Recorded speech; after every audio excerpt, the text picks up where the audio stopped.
Presentation, I want to say a few things about common sense, knowledge, reasoning, those sorts of things.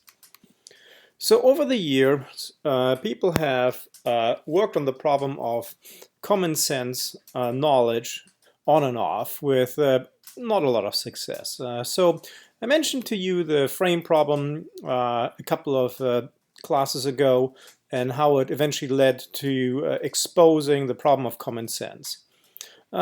There are two key problems that we need to deal with when we're dealing with common sense: how to represent it efficiently and how to invoke it.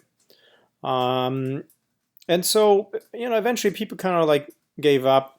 I don't know whether they gave up, but there's just not a lot of stuff about it in the context of knowledge representation and reasoning. But the people working in natural language processing, they're sort of like stuck at this point in time.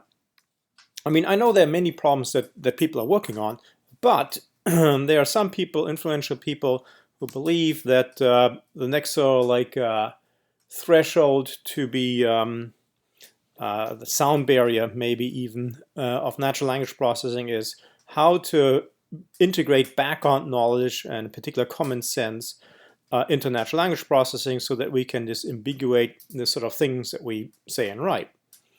So this is an acknowledged research area in which there's a lot of opportunity to do some good work. So consider doing that. It's hard though. So let's have a look at an example here. One morning I shot an elephant in my pajamas. How he got into my pajamas, I don't know. A famous quote from Groucho Marx in the movie Animal Crackers. So why is it funny, right? Well, there are different ways to parse this thing. And we kind of also know that, oh, well, geez, I don't think elephants fit into pajamas. So it's not like a cricket or something like that. So there, we need some background knowledge, right, to understand why this is funny. So from a more technical perspective, we would like to resolve, which parse tree should we take here. And so this is from a key book on natural language processing called Speech and Language Processing by Urofsky and Martin out of Stanford. Stanford University is where Urofsky is, and Martin, I think, is at Colorado. I'm not 100% sure, though. So here are two different parse trees for this sentence. And so we need to figure out which one is it, right? And so we need to have some background knowledge and possibly common sense knowledge to disambiguate this thing. There are actually just about all tasks in speech and language processing have some sort of ambiguity in there that needs to be resolved. And so Urofsky and Martin define ambiguous or input as ambiguous if multiple alternative linguistic structures can be built for it. So we're going to be focusing on resolving ambiguity in text. So there are structural ambiguities that we have seen in the parse tree over here that arise from many commonly used rules and phrase structure parse grammars, and we will show that here in a moment. So it occurs when a parser, when the grammar can assign more than one parse to a sentence. And it turns out this is surprisingly easy. So there's this CCG parser, which looks a little bit complicated, but they're great parsers. And so let's take a simple sentence, like, I don't know, we have a beautiful fall day in Indiana. So notice that I can ask it for up to 20 parse trees.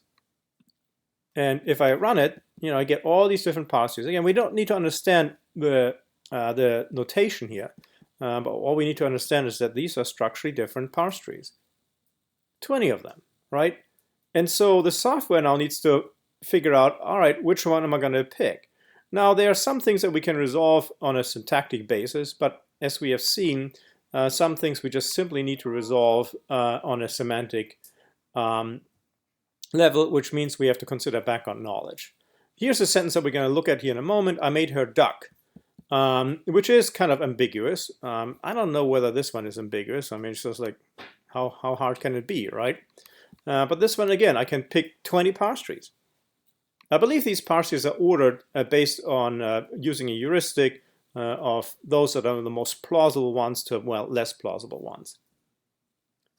So again, we have seen this, this funny example over here from Groucho Marx, but there are actually, that is only one source of ambiguity. It turns out that the way the rules work for phrase structure grammars, we can produce, as we have seen, up to 20 parse trees over here, and probably more, just simply by putting the rules together in different ways. So let's have a look at something where we probably do need some additional background knowledge to resolve this thing. So I made her duck. All right, what are some of the meanings? Well, maybe somebody cooked something for them, like a certain piece of waterfowl, right? Maybe maybe it's a romantic date or something like this. Maybe many people are getting together for a party. Well, again, you can't do that right now, at least not in a really safe way. I cooked waterfowl belonging to her. I made her duck, right? I mean, the one that maybe she brought to the party. I made her duck. Perhaps, somebody likes to carve, and they carved some sort of like piece of art, a duck, maybe a duck decoy or something like this.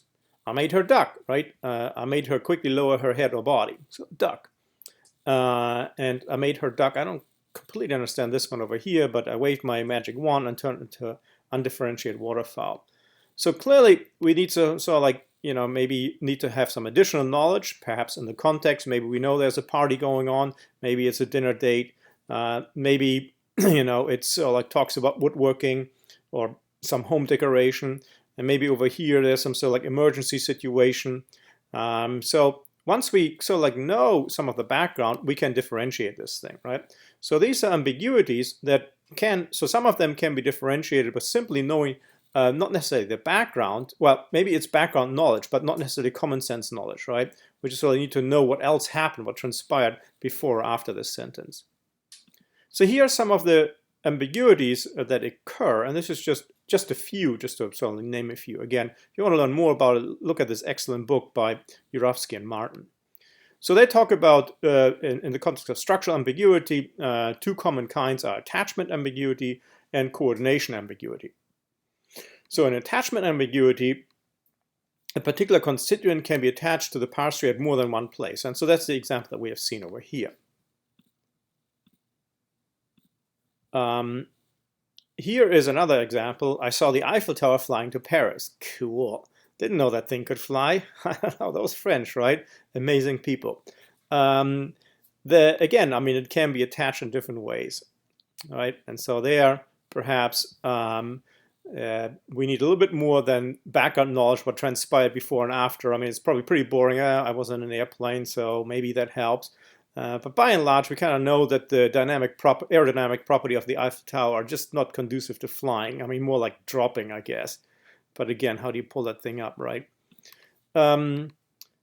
Coordination ambiguity. So let's have a look at an example. The phrase old men and women, right?